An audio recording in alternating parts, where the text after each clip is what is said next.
वर्णिवेशरमणीय दर्शनं मन्दहासरुचिराननाम्बुजं पूजितं सुरनरोत्तमैर्मुदा धर्मनन्दनमहं विचिन्तये। असतो मा षड्गमय तमसो मा ज्योतिर्गमय मृत्युर्मा अमृतं गमय। ओम शांति शांति शांति। આજની જ્ઞાન સભાની અંદર પધારનારા બધા જ ભગવત ભક્તોને વેદાંતાચાર્ય પુરાણ ઇતિહાસ આચાર્ય અમે ફિલોસોફી શાસ્ત્રી રાકેશભાઈના હેતપૂર્વક જય સ્વામિનારાયણ। ભક્તો, ગયા વખતની જ્ઞાન સભાની અંદર આપણે બધા શિક્ષાપત્રીની ઉપર વાત કરતા હતા। ભક્તો, આ શિક્ષાપત્રી ગ્રંથ જે છે એ પરબ્રહ્મ પરમાત્મા ભગવાન સ્વામિનારાયણે સ્વયં પોતાના કરકમલોથી લખેલો છે। વિક્રમ સંવત 1882ના મહાસુદી પંચમીને દિવસે આ પ્રબંધ જે છે તેની ભગવાન સ્વામિનારાયણે પૂર્ણાહુતિ કરેલી હતી।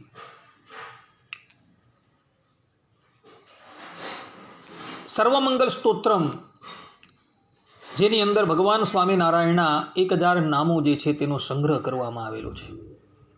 આ સ્તોત્રમની રચના જે છે એ શતાનંદ સ્વામીએ કરેલી છે। તેની અંદર 871 અને 872માં નામની અંદર શતાનંદ સ્વામી પોતે કહે છે કે શિક્ષાપત્રે સ્થાપિત સ્વમહાત્મ્ય પાઠ સિદ્ધિદ, અર્થાત કે શિક્ષાપત્રી નામના ગ્રંથમાં પોતાનું મહાત્મ્ય સ્થાપનારા અને પ્રતિદિન શિક્ષાપત્રી પાઠનું ચતુર્વર્ગ પ્રાપ્તિ રૂપ ફલ આપનારા, અર્થાત કે જે પણ કોઈક મનુષ્ય છે એ આ શિક્ષાપત્રીનું પઠન કરે છે તેને ચારેય પુરુષાર્થની સિદ્ધિ અવશ્ય પ્રાપ્ત થાય છે, એવું શતાનંદ સ્વામી અહીં સર્વમંગલ સ્તોત્રમની અંદર લખે છે। અને એટલે જ માટે આપણા સંપ્રદાયની અંદર શિક્ષાપત્રીનું પુરસ્ચરણ કરવાની આજ્ઞા પણ આપવામાં આવેલી છે। સત્સંગી જીવનની અંદર સત્સંગી જીવનનું જે મહાત્મ્ય છે એ મહાત્મ્યની અંદર મુક્તાનંદ સ્વામી જે છે એ પોતે 6થા અધ્યાયની અંદર 25થી લઈને 30 પર્યંત શ્લોકની અંદર શિક્ષાપત્રીનું પુરસ્ચરણ કેવી રીતના કરવું એ વિધિ બતાવે છે। ત્યાં મુક્તાનંદ સ્વામી કહે છે કે જે પણ કોઈ વ્યક્તિ શિક્ષાપત્રીનું પુરસ્ચરણ કરવા માંગતા હોય તેણે 1000 વખત શિક્ષાપત્રીનો પાઠ કરવો અને ત્યારબાદ એ જે શિક્ષાપત્રી જે છે તેનો દશાંશ હોમ કરવો। દશાંશ હોમ એટલે કે 1000 પાઠ જે છે એના 10% એટલે કે 100 પાઠ જે છે એ 100 પાઠનો એક શ્લોક દ્વારા અગ્નિમાં આહુતિ આપી એનો હોમ કરવો। અને આ હોમ કરવાની અંદર પણ કોઈક વ્યક્તિ સમર્થ ન હોય તો એવા એ વ્યક્તિએ 181 પાઠ જે છે એ વધારે કરવાના છે। એટલે જે પુરસ્ચરણ કરવા માંગતો હોય તેણે 1181 પાઠ કરવાના છે, જેથી કરીને એનું સંપૂર્ણ પુરસ્ચરણ જે છે એ પૂર્ણ થઈ જશે। આ પ્રમાણેની વાત મુક્તાનંદ સ્વામીએ કરેલી છે અને એની ફલશ્રુતિની અંદર સ્પષ્ટ રૂપે મુક્તાનંદ સ્વામી કહે છે કે જે પણ કોઈક વ્યક્તિ આ પ્રમાણે શિક્ષાપત્રીનું પુરસ્ચરણ કરશે એ વ્યક્તિ ધર્મ, અર્થ, કામ અને મોક્ષ ચારેય પુરુષાર્થની સિદ્ધિ નિશ્ચય પામશે ને પામશે, એમ મુક્તાનંદ સ્વામી અહીં કહી રહ્યા છે। માટે ભક્તો, જે પ્રમાણે વિષ્ણુ સહસ્ત્રનામ, સર્વમંગલ સ્તોત્રમ, જનમંગલ સ્તોત્રમ, શ્રીમદ ભાગવતનો 10મ સ્કંદ છે તે એનું પુરસ્ચરણ કરવાથી તમને ફલની પ્રાપ્તિ થાય છે, તે જ પ્રમાણે શિક્ષાપત્રીનું પણ જો તમે પુરસ્ચરણ કરશો તો તમને અવશ્ય મનોવાંછિત ફલની પ્રાપ્તિ થશે ને થશે। આ વાત સત્સંગી જીવનની અંદર લખાયેલી છે અને આ સત્સંગી જીવનમ ગ્રંથ જે છે એ ભગવાન સ્વામિનારાયણની હયાતીની અંદર રચાયો છે. એટલે ભગવાન સ્વામિનારાયણની એના પર મહોર છાપ છે કે જે પણ કોઈક વ્યક્તિ આ શિક્ષાપત્રીનો પાઠ કરશે, એનું પુરસ્ચરણ કરશે, એ વ્યક્તિ ચારેય પુરુષાર્થની સિદ્ધિ જે છે એ અવશ્ય પામશે ને પામશે એવું સ્પષ્ટ રૂપે કહેવામાં આવેલું છે.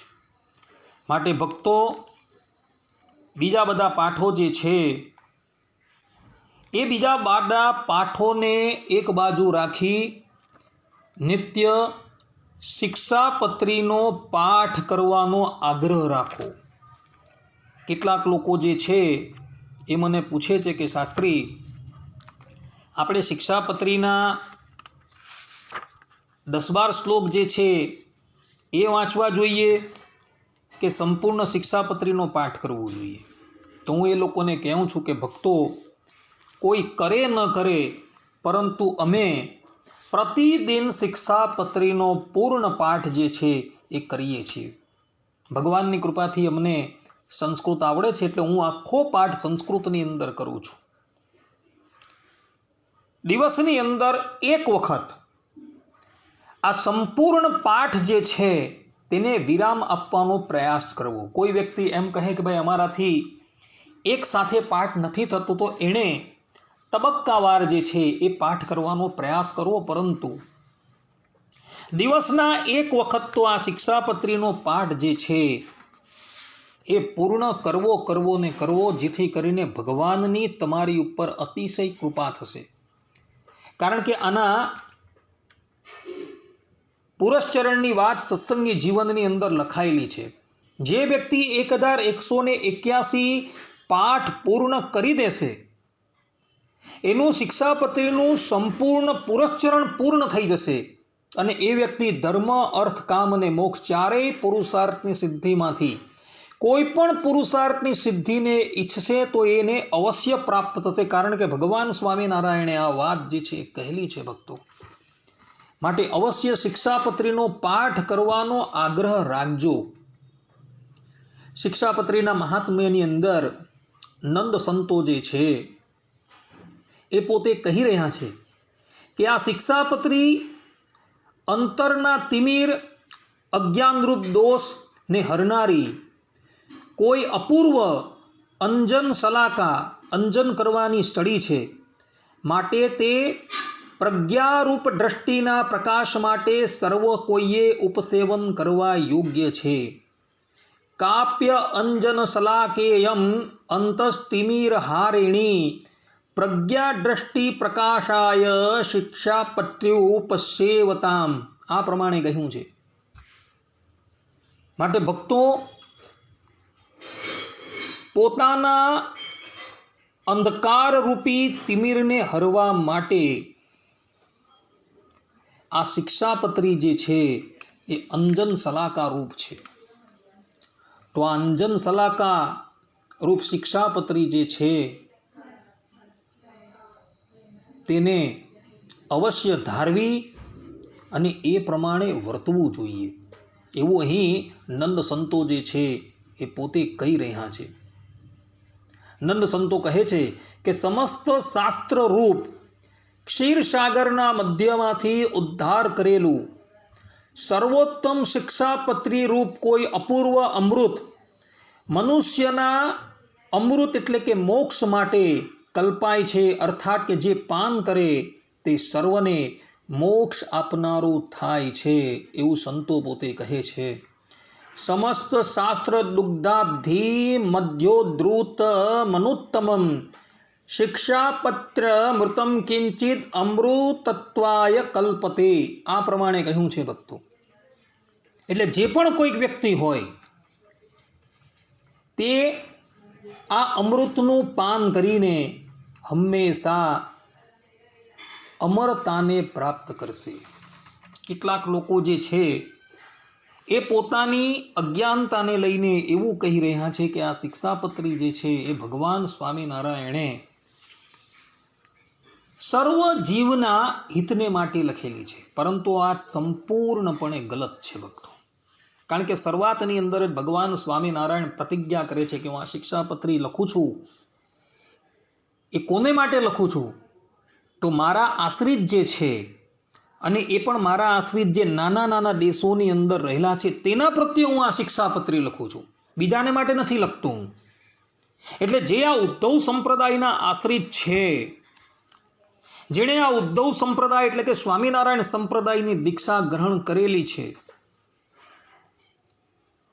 તો એ લોકોને માટે જ ભગવાન સ્વામિનારાયણે આ શિક્ષાપત્રી લખેલી છે, ઇતરને માટે નથી.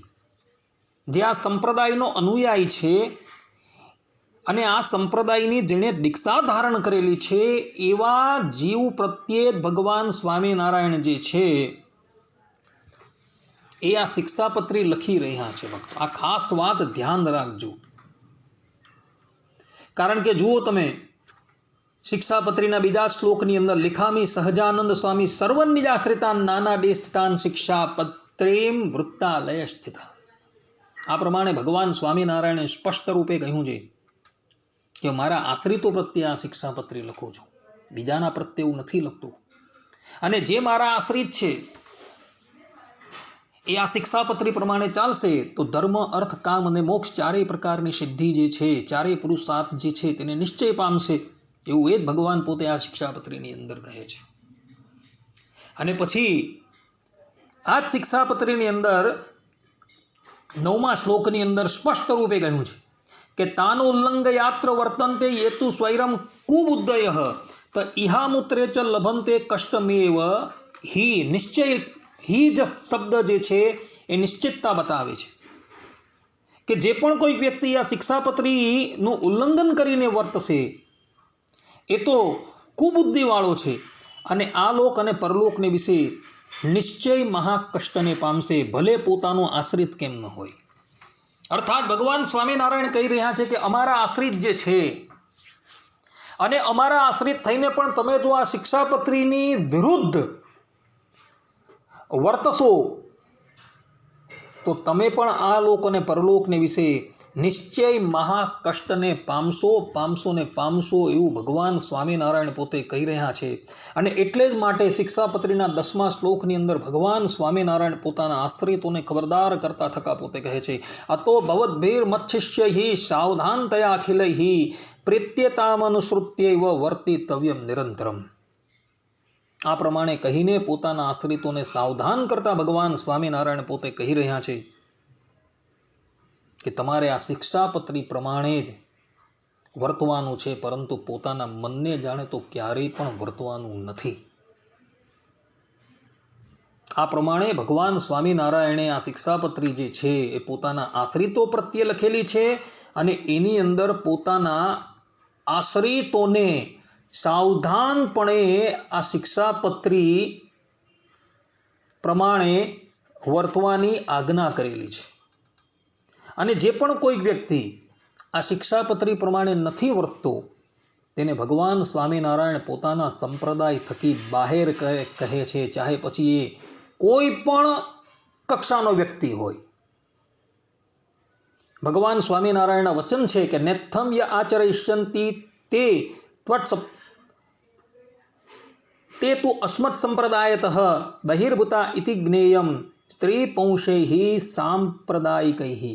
ભગવાન સ્વામિનારાયણ સ્પષ્ટ રૂપે કહે છે કે જે આ શિક્ષાપત્રી પ્રમાણે નથી વર્તતો તે તો અમારા સંપ્રદાય થકી બહાર છે, એવું અમારા આશ્રિતોએ જાણવું, એવું સ્પષ્ટ રૂપે કહી રહ્યા છે. એટલે જે પણ કોઈક વ્યક્તિ આ શિક્ષાપત્રી પ્રમાણે વર્તે છે એ વ્યક્તિ જ આ સંપ્રદાયનું છે. જે પણ કોઈક વ્યક્તિ આ શિક્ષાપત્રી પ્રમાણે નથી વર્તતો તે આ ઉદ્ધવ સંપ્રદાય એટલે કે સ્વામિનારાયણ સંપ્રદાયનો નથી, એવું ભગવાન સ્વામિનારાયણના શબ્દોની અંદર આ ધન્યાર્થ નીકળે છે, ચાહે એ કોઈ પણ હોય. જે શિક્ષાપત્રી પ્રમાણે વર્તે તે જ વ્યક્તિ આ સંપ્રદાયનો છે, એવું ભગવાન સ્વામિનારાયણ પોતે કહી રહ્યા છે. ભક્તો, કોઈ પણ દિવસ કોઈ પણ આપ્ત પુરુષ હોય એ ગ્રંથનું નિર્માણ કરતો હોય તો એ ગ્રંથ એ કયા પ્રયોજનથી લખતો હોય છે,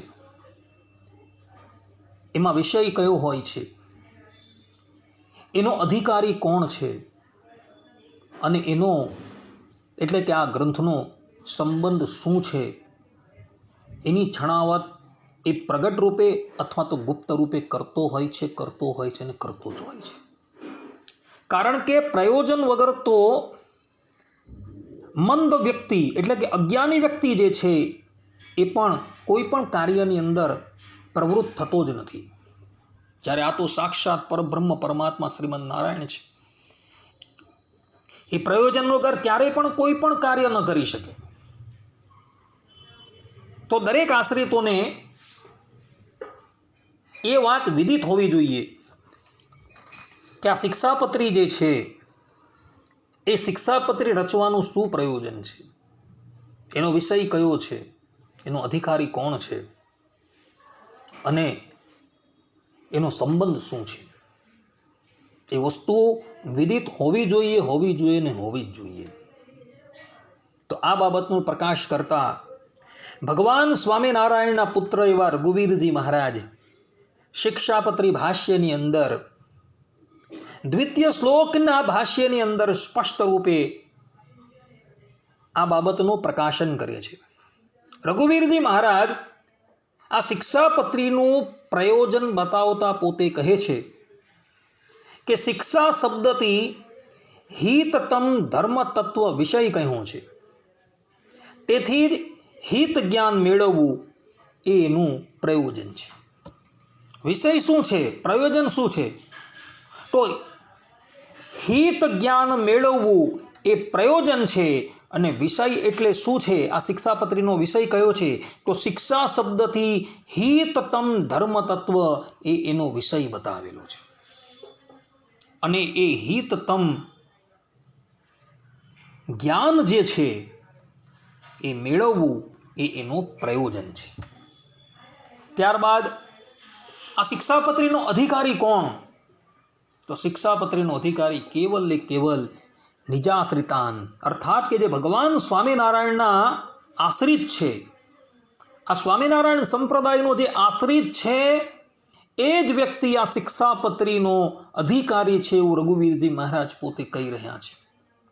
અને આ જ વાત સત્સંગી જીવનની અંદર ચતુર્થ પ્રકરણના 44મા અધ્યાયની અંદર જ્યાં શિક્ષાપત્રી આવેલી છે એ શિક્ષાપત્રીની ટીકાની અંદર સુકાનંદ સ્વામી અને આચાર્ય બિહારીલાલજી મહારાજ પણ કહી રહ્યા છે. ત્યાં પણ એમણે આ જ વાત લખેલી છે કે આ શિક્ષાપત્રીનો વિષય કયો છે? તો હિતતમ ધર્મ તત્વ એ જ આનો વિષય છે. અને હિત જ્ઞાન, હિતતમ જ્ઞાન મેળવવું એ એનું પ્રયોજન છે.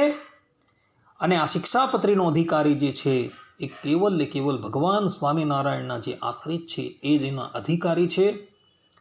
અને આનો સંબંધ કયો છે? તો સંબંધ તો લેખ અને અર્થનો વાચ્યવાચક ભાવ સ્ફુટ છે. આ પ્રમાણે શિક્ષાપત્રીનો સંબંધ જે છે એ બતલાવવામાં આવેલો છે અને આના દ્વારા અનુબંધ ચતુષ્ટયની ચર્ચા કરવામાં આવેલી છે. અનુબંધ ચતુષ્ટય દરેક ગ્રંથની અંદર જરૂરી હોય છે, જેના દ્વારા એ ગ્રંથ જે છે એ કયા પ્રયોજનથી લખાયો છે, એનો વિષય શું છે, એનો અધિકારી કોણ છે અને એનો સંબંધ શું છે એ યથાર્થ રૂપે જ જાણી શકાય. તો આ પ્રમાણે આપણા આચાર્યોએ આ શિક્ષાપત્રીનો અનુબંધ ચતુષ્ટય જે છે એ નક્કી કરેલો છે. માટે ભક્તો, આ શિક્ષાપત્રી જે છે એ કોઈ સામાન્ય વસ્તુ નથી, પરંતુ સકલ શાસ્ત્રોનો જે સાર જે છે એ ભગવાન સ્વામિનારાયણ 212 શ્લોકની અંદર લખેલો છે. સંપૂર્ણ જે ભાગવત ધર્મ આવે એ ભાગવત ધર્મ જે છે એ ભગવાન સ્વામિનારાયણે 212 શ્લોકની અંદર લખેલો છે કે જે ભાગવત ધર્મનું આચરણ કરતા મનુષ્ય જે છે એ સરળતાથી એ પરમાત્માની પ્રાપ્તિ કરી શકાય. કારણ કે શ્રીમદ ભાગવતની અંદર એકાદશ સ્કંદની અંદર યોગેશ્વરના સંવાદની અંદર આ વાત લખેલી છે કે ભાગવત ધર્મ કોને કહેવાય? તો જે ધર્મનું આચરણ કરતા મનુષ્ય જે છે એ સરળતાથી પરબ્રહ્મ પરમાત્માની પ્રાપ્તિ કરી શકે એને ભાગવત ધર્મ કહેવામાં આવે. અને આ શિક્ષાપત્રી જે છે એની અંદર સંપૂર્ણ ભાગવત ધર્મનું વર્ણન કરવામાં આવેલું છે કે જે ભાગવત ધર્મનું આચરણ કરતા થકા મનુષ્ય જે છે સરળતાથી એ પરમાત્માની પ્રાપ્તિ જે છે કરી શકે છે. ભારત વર્ષની અંદર 20,000 જેટલા સંપ્રદાયો છે, પરંતુ તમે જોજો એક આ સ્વામિનારાયણ સંપ્રદાય જ એવો છે કે જેની અંદર વ્યવસ્થિત બંધારણ બાંધવામાં આવેલું છે કે સામાન્ય ધર્મ જે છે એ ગૃહિત, ત્યાગી અને આચાર્યએ પાળવાના છે. વિશેષ ધર્મ જે છે એ વિશેષ ધર્મની અંદર આચાર્યના વિશેષ ધર્મ છે, ગૃહસ્થના વિશેષ ધર્મ છે, ત્યાગીઓના વિશેષ ધર્મ છે, બ્રહ્મચારીઓના વિશેષ ધર્મ છે, સધવાઓના વિશેષ ધર્મ છે, વિધવાઓના વિશેષ ધર્મ છે.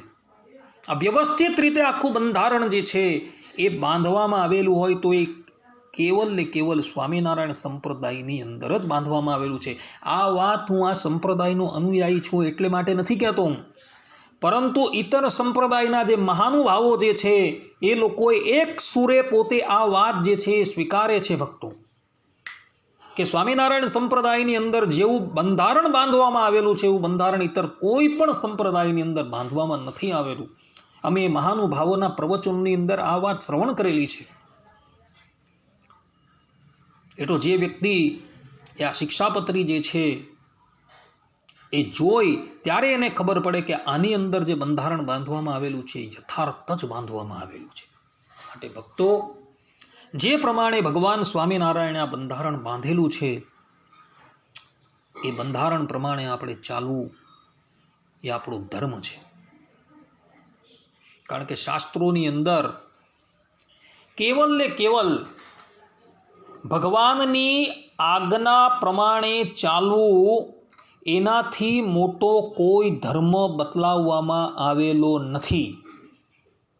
અને એ આજ્ઞા ભંગ કરવી એનાથી મોટામાં મોટો કોઈ પણ દ્રોહ બતલાવવામાં આવેલો નથી.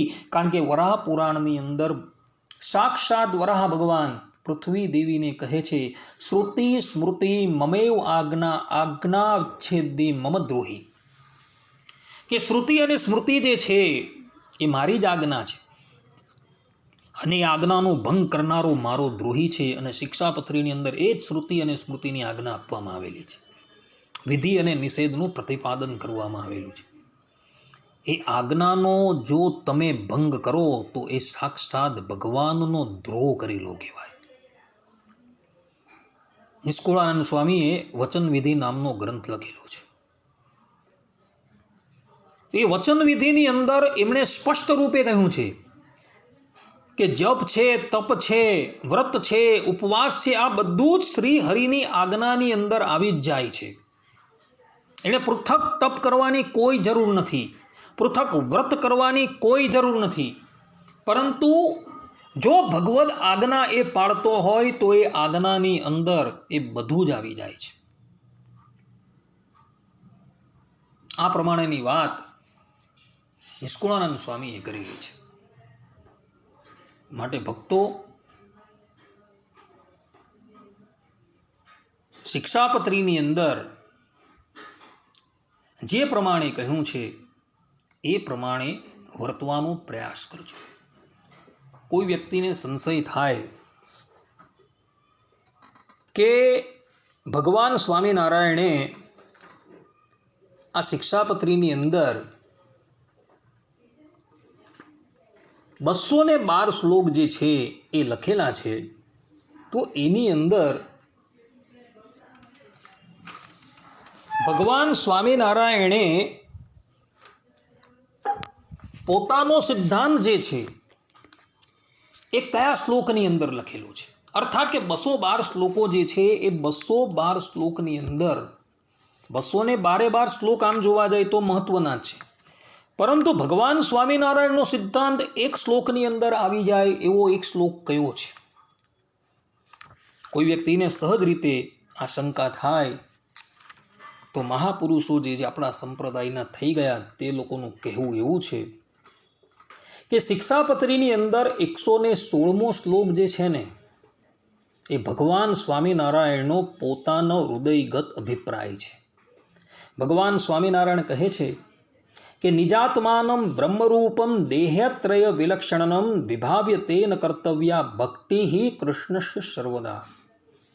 અને સ્થૂલ સૂક્ષ્મ અને કારણ એ જે 3 દેહ તે થકી વિલક્ષણ એવો જે પોતાનો જીવાત્મા તેને બ્રહ્મરૂપની ભાવના કરી પછી તે બ્રહ્મરૂપે કરીને શ્રી કૃષ્ણ ભગવાનની ભક્તિ જે તે સર્વ કાળને વિશે કરવી.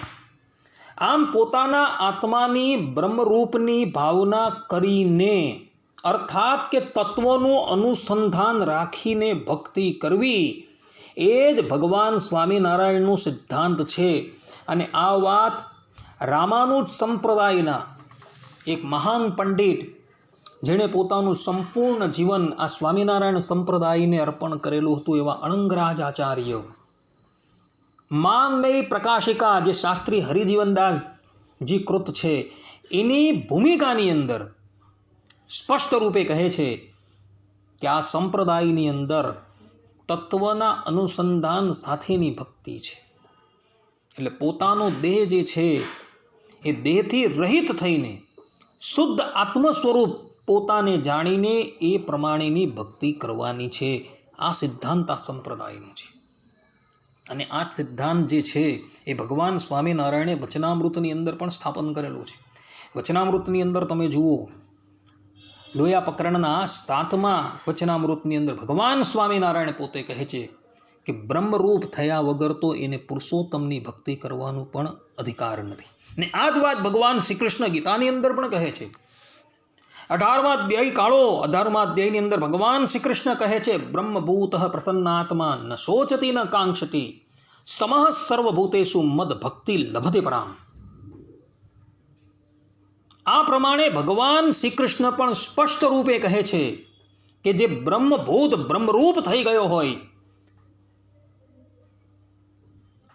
જેનો આત્મા જે છે અતિશય પ્રસન્ન છે, જેને કોઈ પણ વસ્તુની અપેક્ષા નથી, જેની બુદ્ધિ જીવ પ્રાણી માત્ર પ્રત્યે સમત્વથી યુક્ત છે, એ જ વ્યક્તિ મારી પરાભક્તિને પ્રાપ્ત થાય છે.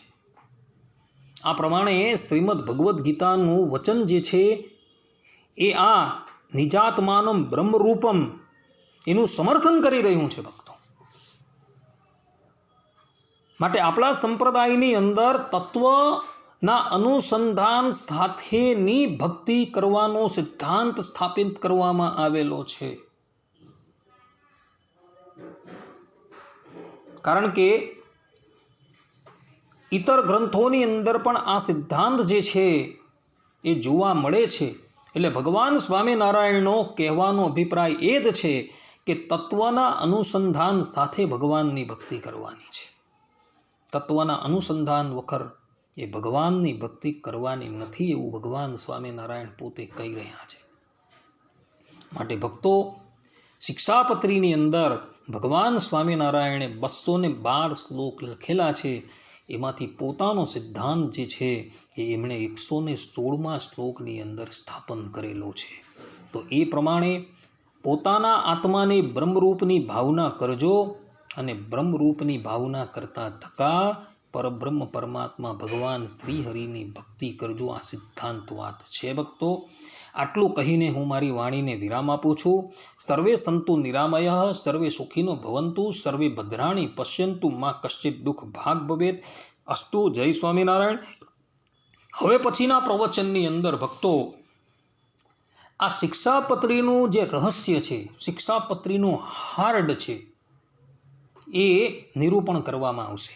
આપણા સંપ્રદાયની અંદર રામાનુજ સંપ્રદાયના એક મહાન પંડિત એમ્બાર કૃષ્ણમાચાર્યજી, જેઓએ પોતાનું સંપૂર્ણ જીવન આ સંપ્રદાયને સમર્પિત કરી દીધેલું હતું અને જેમણે પ્રસ્થાન ત્રયથી લઈને સત્સંગી જીવનમ, આ ઉપરાંત શિક્ષાપત્રી, વિશિષ્ટાદ્વૈત ભાસ્કર જેવા મહાન ગ્રંથો જે છે એ શોધખોળ કરીને છપાવેલા હતા અને જેઓએ પોતે આ શિક્ષાપત્રીનું રહસ્ય જે છે એ સંસ્કૃતની અંદર એ જ શિક્ષાપત્રી જે આપણા અહીં 80 વર્ષ પહેલાં છપાઈને પ્રસિદ્ધ થઈ હતી એના પ્રારંભની અંદર જ લખેલું છે. તો એ મહાનુભાવે શિક્ષાપત્રીનું રહસ્ય જે પ્રમાણે લખેલું છે તેમાંથી થોડું એ સંસ્કૃતના વાક્યો જે છે તેનો અનુવાદ કરીને એનું રહસ્ય તમારી પાસે હું સ્પષ્ટ કરીશ. ત્યાં લગીન બધા જ ભગવદ્ ભક્તોને હેતપૂર્વક જય સ્વામિનારાયણ.